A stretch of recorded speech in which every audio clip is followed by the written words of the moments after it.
Dahil kapag ginawa mo ito sa Kanya, hindi siya magsawa sa iyong pag-ibig.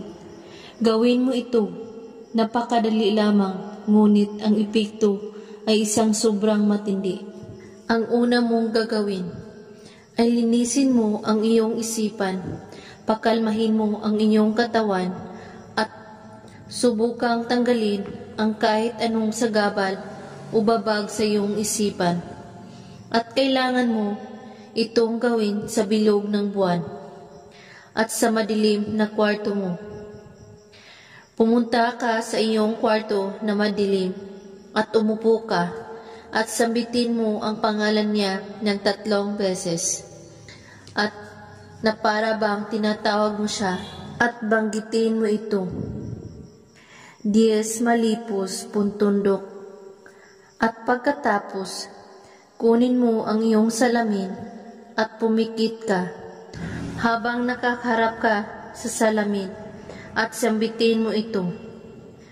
Sa pamamagitan ng salamin, tulungan mo ako.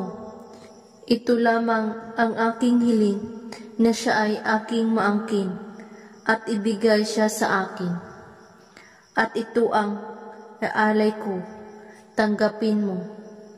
At pagkatapos ay magsindi ka ng kandila at sambitin ito muli ng 6 na beses, kasabay ang pangalan niya.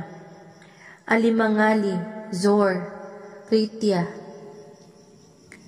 At pagkatapos, ihipan ang kandila at itago mo ang kandila na natira at kalimutan mo nang may ginawa kayong ritual. Gawin mo lang ito sa kabilugan ng buwan, kahit anong oras.